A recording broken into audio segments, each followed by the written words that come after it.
Your boy was there too. At the Black Sheep joint. What's his name again? JD? Yeah, JD, yeah. Yeah, he's a big hip hop old school fan, so I would not be surprised. Are we good? Yeah, are we good? All right. Could you both introduce yourselves for those of people that do not know you? You go first. This is your thing. All right, well, my name is Yakim Parker. I am owner and creator of Beyond Eons Productions. I also have many other hats in the artistic realm, but we can go into that later. Dante Martin, known as Inferno, the voice, simple. I know people are looking at this like, you ain't that calm. You just having fun, relaxing, chilling. What was that question again? What they need to know about us? To introduce yourself for people who do not know you. Everybody knows the voice. I'm just your local Rhode Island rapper. All right. That is short and sweet. There we go. Okay. Yakim, Yeah. why did you decide that The Man in the Mirror was a project worth documenting for the public? I would say the reason why I felt that The Man in the Mirror Reflections was documentary worthy is because it encompasses all that I went through in my school years, and once you hear what was being said on these tracks in this album, I think it'll bring into perspective what I'm talking about. Like something like this only happens once. It's almost like that Eminem track. You gotta lose yourself. You lose yourself. One chance. Yeah, you gotta get that one chance. And this was like that one chance to really paint the picture of what I've been through and what I've overcome in my success. So. Hater. I don't hate, I appreciate. Thank you. Get 'em. Dante, Talk. how did you become part of this project, and what was your first thoughts about it? Well, honestly, I was in bed sleeping. So when you're in bed sleeping and everything, you get a phone call first thing in the morning. It's like, and then you got certain names. It's like when certain people call you, you're like, they must got something up their sleeves. They got something planned. And so when he hit me and he said, "Joe, I was thinking about 2 people for this project, and I think both parties would have been good for the project." And he said he prayed. One thing about me is I'm a believer. I believe in God. So when he said I prayed and you came on the heart, I was just like, okay, this must be something that God really want to challenge me with, because that's what I took it as, a challenge. And I was just like, okay, what's inside of me that I don't know or not aware of that's gonna actually come out? So when I got the introduction, when he said, I want you to be a part of this, the first thing I was on it, because I was just like, you don't know what something is gonna become until it actually is brought to life. So when I was sitting there thinking like, what are we gonna do? How this is gonna be done? Why did he choose me? What is this? Do I deserve this? Blah, blah. You go through all that. Even no matter where you are in life, you go through those points, because you know some people are being used because of their status, or some people being used because of the relationship, and people really know the genuine intentions that the person had for the party. So that was my thought, was whatever he feels that could be done with this project was going to be done, and that I could bring it to life. I felt that one. Yakim, It's me again. Okay. how was the process of creating and completing an album from start to finish for you? I quit. No, sorry. Oh, we know you quit like at least 3,000 times. Oh no, it was dope. It was like being in the behind the scenes and being on this end of it. Like, for those who don't know, I'm also a performing artist and MC, but to be on the production side of it and actually see the steps of coming up with the concepts, sitting down with the artist, creating the music, fine-tuning the sound, fine-tuning the lyrics, and then going down to like another producer to master it, and then like hearing that final product and knowing that when it drops, like how beautiful it's going to sound. And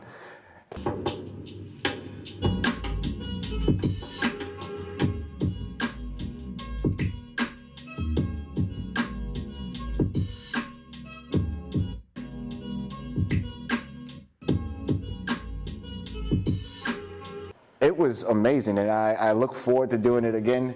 Working with Dante, I've worked with other artists, but not to this extent. I've done singles, I've done videos and whatnot with other local artists, but this was a process that I've thoroughly enjoyed and look forward to doing over and over again. Yeah. So knowing that you are a perfectionist, Guilty. how many times did you redo at least one song? You know what's so funny? I gotta answer that question with him. We both professionals. I just learned that about him. And the thing is, like I was telling him, like, I want to make sure this is done right and everything. So when we came, you gotta imagine, what people don't see the process of what we went through. I was working 9 to 5:30 in the morning.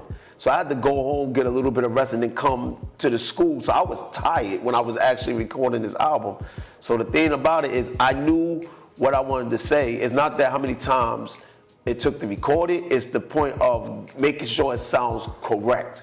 Because there was a part on the first one when I forgot how I laid down the vocals and the flow of it, and so we had to go over that process. But as far as like redoing, like when we heard it, like, nah, this ain't right, this gotta be done over, this gotta be recorded. Nah, that didn't happen too often. That literally, like, because of how he is the same way. Like, neither one of us settled for like, that's good enough.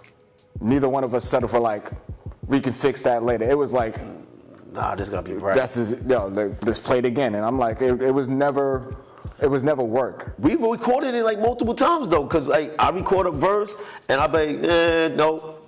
Record it again, no. All right, this one worked.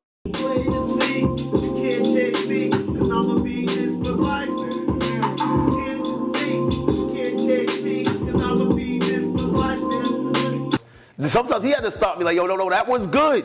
You don't gotta do it again. I'm like, no, we gotta do it again. No, we don't. I'm gonna save this one, you're gonna hear it, and then we're gonna go back to the one I said, because we don't have to do it again. Yeah, but what I was asking specifically was the vision of it. So when you first were getting the concept of a song or of a theme, if you had to go back again and be like, that's not necessarily what I thought originally, I have to go back and be like, No. Because I know there's a lot of people that do that. Oh no. This was a match made in heaven. Every time we got to that one, like, yeah, that's it. And we was at next, moved on. That's definitely a match. Yo, if you look at it, if you pay attention to episode 1 and 2, we're showing you the process of actually what we went through to do this album. You're actually seeing, I went over his house.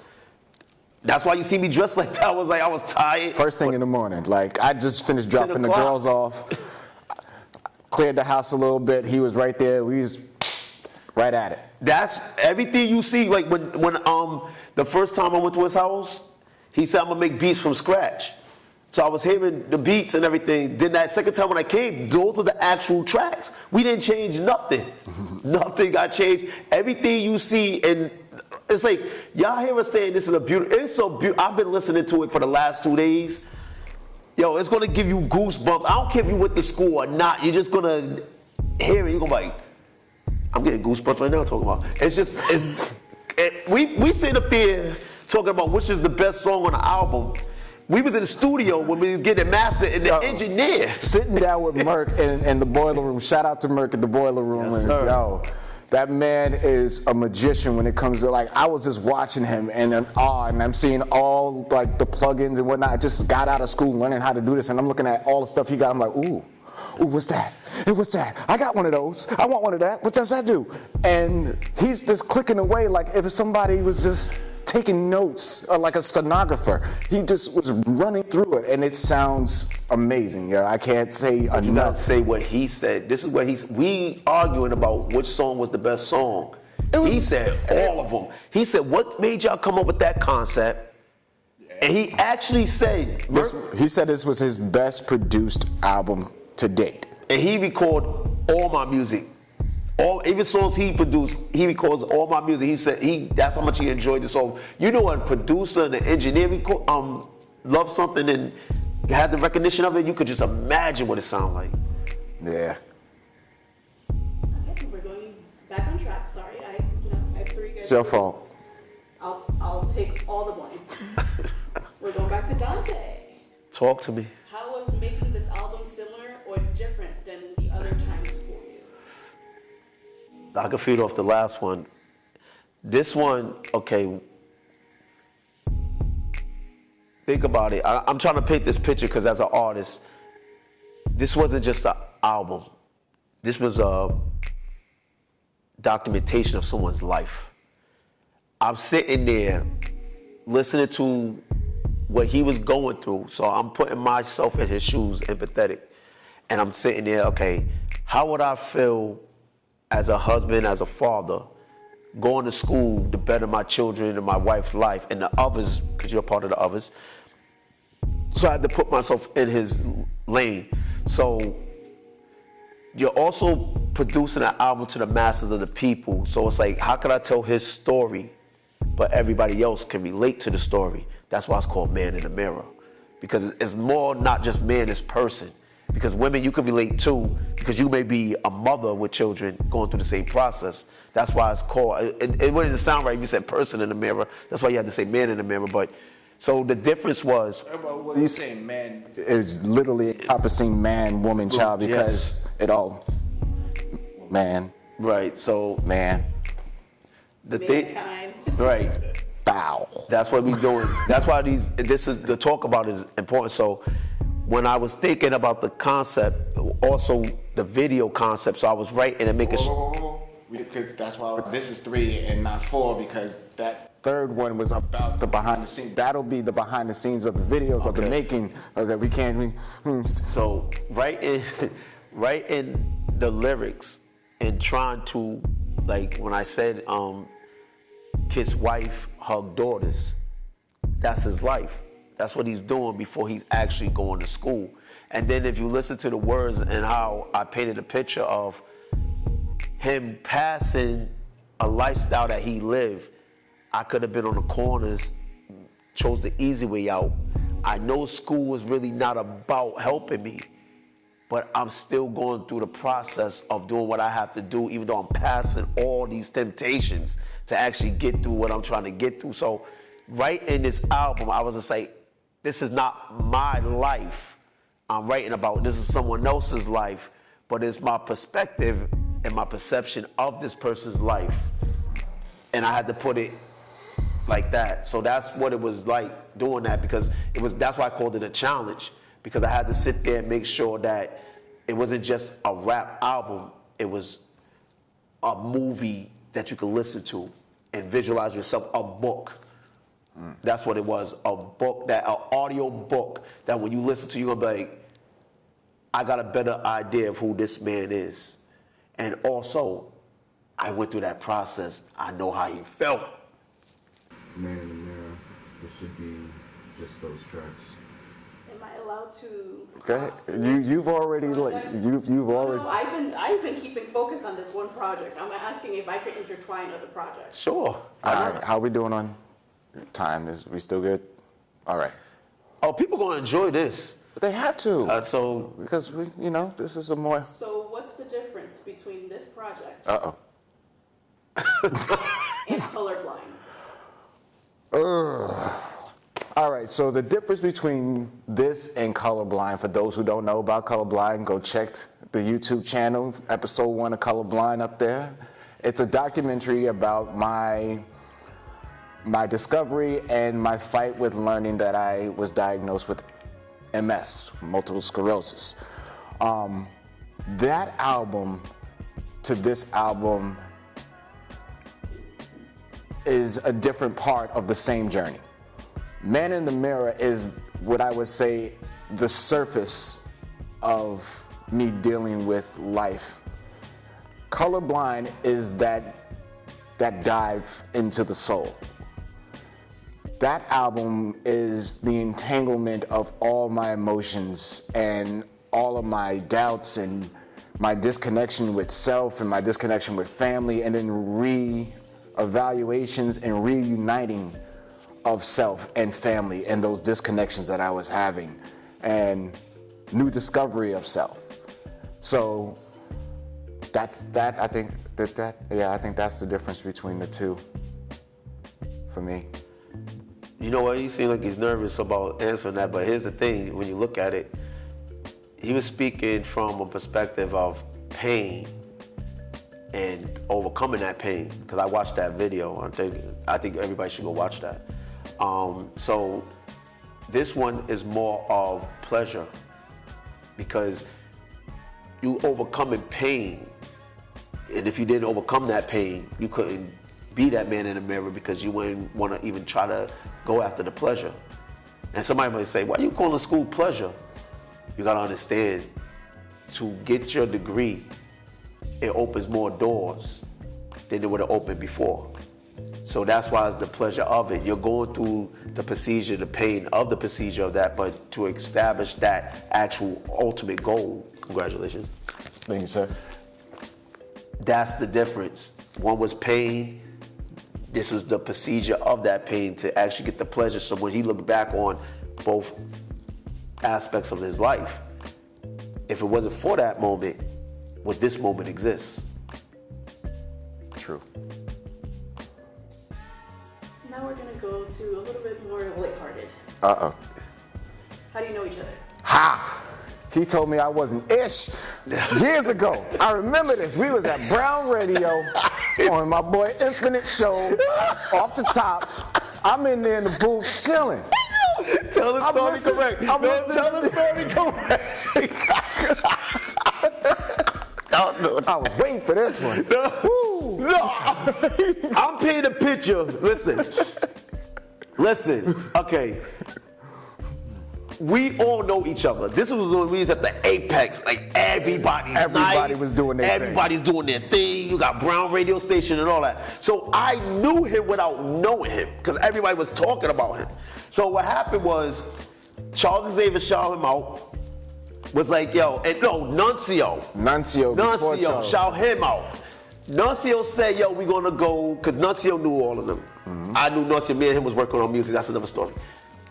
Nuncio said, we going to the radio station. We gonna meet up with Lyrical One. At the time I was Lyrical One. And Infinite, who was running the show. So this was probably my second night there. I didn't really know what was going on. He was like, oh, he's trying to. And I was gonna interview Charles Xavier. That's what. So this is what happened. So and then he started some stuff that turned into a battle. No, don't put me. So we go in there. So Charles got an ego. I meet him for the first time, and I'm like, okay, this is the guy that everybody say can freestyle. I know Charles Xavier. I said, he can't freestyle. So I'm like, okay, I'm gonna sit back. Something happened with somebody. I don't know who it was. He keeps saying him because I don't do stuff like that. It started because you said my beats was whack. I did not say You said, ain't nobody, how you gonna just throw me a random beat and think I'm gonna just get up there and freestyle? I don't even know this song. I ain't never heard it before. How you want me to freestyle? No. That had nothing to do. No, you and no. Remember, I keep saying Charles had an interview. They was talking about something. Them two clashed. And I would just say, yo, because I'm sitting there like, yo, Charles, I don't think you want to battle this dude. Like, I heard about him. As like, he freestyles. You don't. This is my man, Charles. He's the reason I'm back in the game. That's what happened. So long story short, it turned into a battle that I wasn't even supposed to happen. I wasn't even prepared for it. So it seemed like he won the first round. I was like, Charles whipped you that night. See, look, you see him talking about he don't do that. I was in the background. I was shocked. I was like, oh. But what happened afterwards? I was not on my A game. Afterwards, we end up at a party at Brown. On air, you got whipped. I don't care what you did after that. On air, I was just like, Remember I was calling you Lyrical Done? Exactly. That pissed me off. That's where I went off. Because after that, we went to this party at Brown.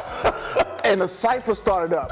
And I just was like, I was already on one, so I was just mowing through it. He was like, yo, where was that? Where was that? And then the next week I came in, it was round 2. I went in and walked out.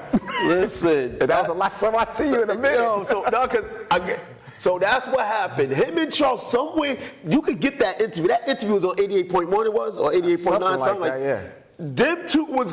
Something happened with them two clash, because I was in the background. I was just like, yo, Charles, I don't think you want to do this. I heard about this guy. And I was shocked. It was a great moment for radio at that time. It was a great, whoever heard it.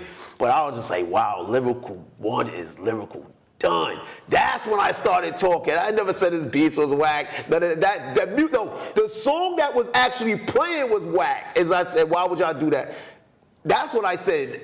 Was it one of my beats. Oh, okay. Then, the beat was like the way it was sound. I was like, nah, that ain't. Nah, it ain't, I heard your beats now. The beats don't sound like. No, that's evolution, bro. You know, I was still starting. You know how many years ago that was? Yes, it was a long time ago. That was. I'm 45. I was 25 at that 15, time. Yeah, 15. 15, 45. Take away the math. That's 20. I don't go to school for math.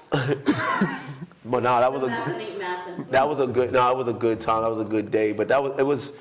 Yo, That was real, bro. That was one of those moments that you never forget. Like, gave Charles his props. I was like, I'm sorry, Charles, I slept on you.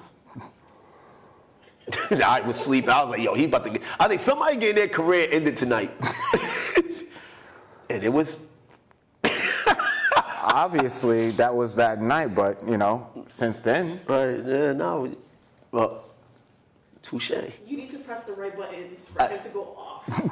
Oh, that lyrical done. that pushed the button. That definitely. What are hopes or projections for this album?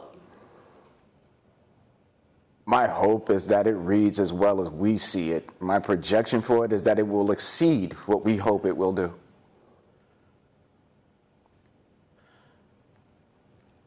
Honestly, if I was to answer that truthfully, if it does to people what it does to me, and I'm the one that wrote it, and I listened to, because he said his favorite song is actually part 4. So I've been listening to that more and more, 'cause I was like, I want to hear what he heard. But when you actually hear from Woke Up to that part, it's like, you're going to feel something. If I'm putting it like this, if you don't feel something from this album, you have no feelings, because you can just play Man in the Mirror. You don't even need the rest of them. You're like, where did this come from and why? Mm-hmm.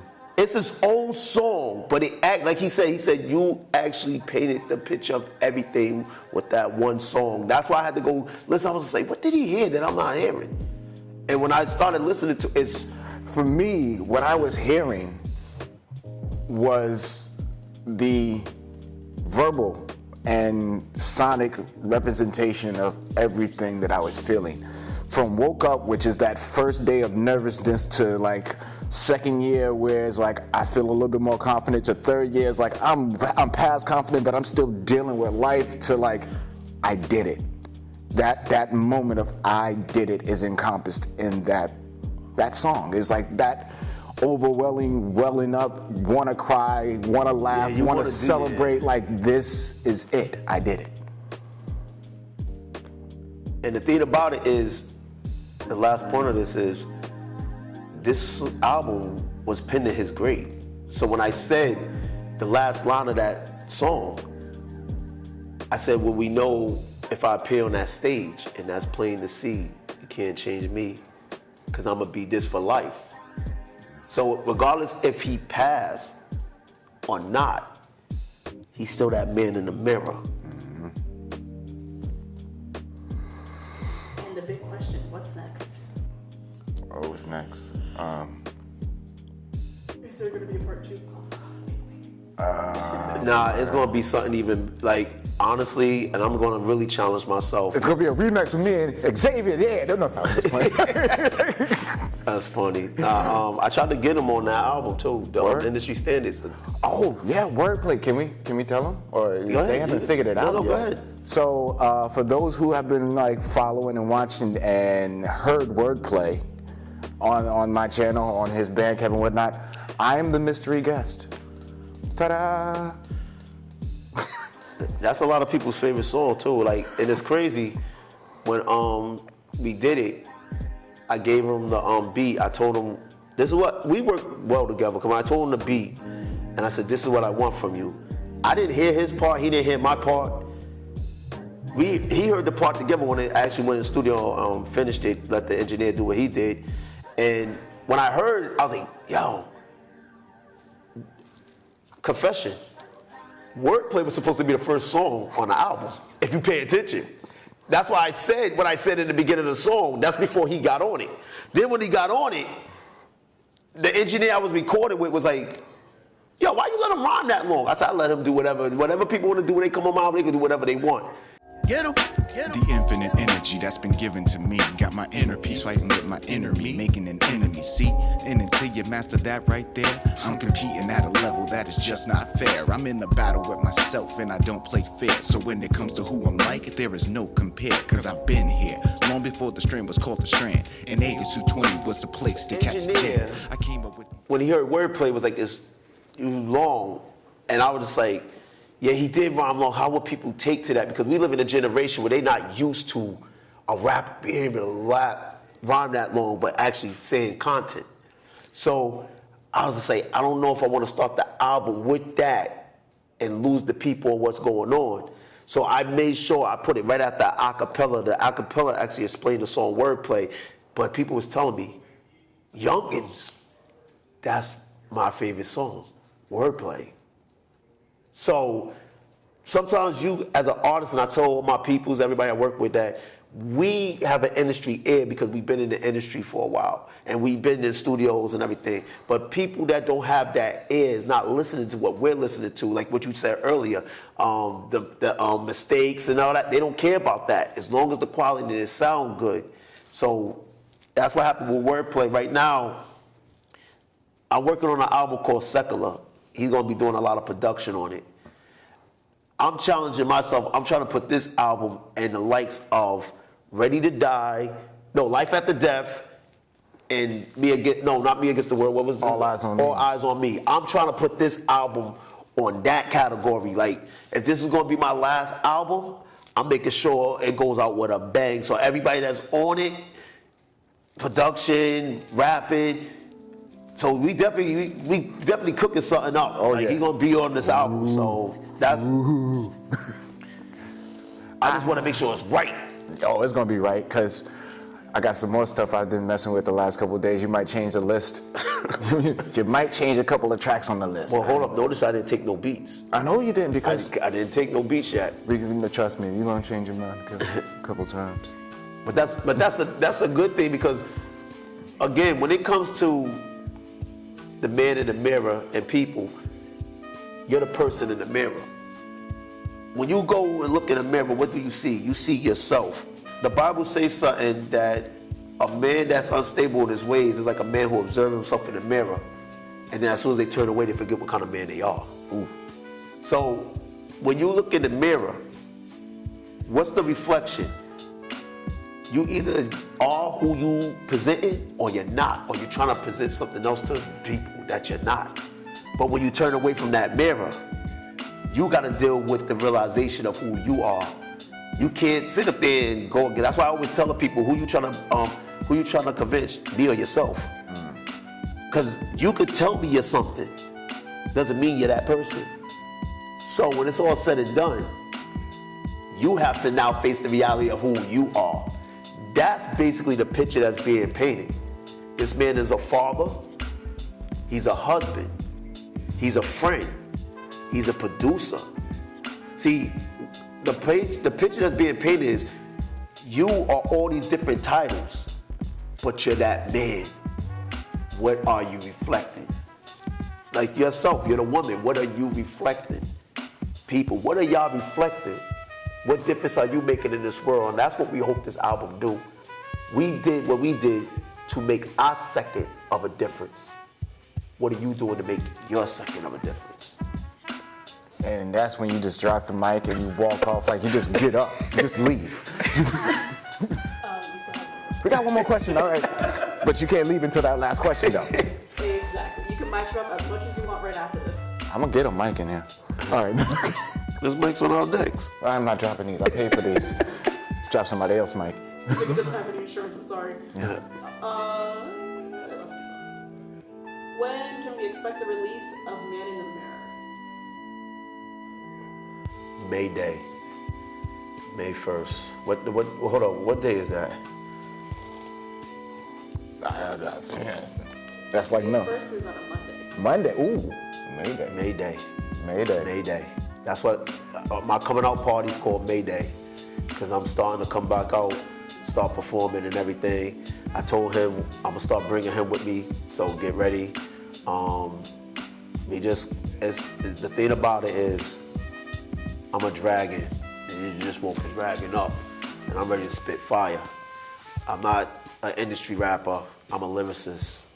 So what I like to do is, I play with words. That's why the song Wordplay, I like to play with words. I'm not gonna sit up there and make parties. I could make party songs and it's still gonna be lyrical, but that's not my intention. My intention is to give you something to think about, also have fun as well, but more I want you to think because I want you to level up, I want you to elevate. So if I can't get you to elevate, I shouldn't even be on a mic.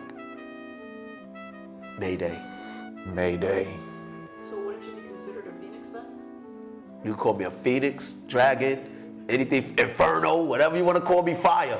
But the thing about it is, it's like, yo, I wanted to retire. As you can see, no one want to let me retire. I didn't know he was trying to retire. Hell, I was the first time talking to him in a minute. And just because he a Dragon Inferno Phoenix. I'm Year the dog. No. Say what you said to me at a show. Listen. My friend, artist named Fliz, had a show. This was like after COVID, right? Yeah. It was open up a little thing. About a year and a half, 2 years ago. You had to do things outside. We was at Club Dusk. It was an outside venue. A lot of MCs were there. A lot of bands were there. And this man was there. And this is where we reconnected. This is the moment we reconnected. Because before then, it was like a minute ago. And I think you had just told me that Fliz was like, yo, I'm going to bring you on stage with me. He said, yo, you're performing. Have 2 songs ready. I'm like, what? And this man is like, in that moment, I'm like, dude, stop thinking. Just do it. Stop thinking. He's seen it that I was overthinking performing. He said, stop thinking. That's why I was able to help me with this project, because those words, he don't know how much those words actually helped me, because I did an a cappella. Then I went into the song, and then we did the song, and you was like, as soon as I got off the stage and everything, you was just like, yo, stop thinking.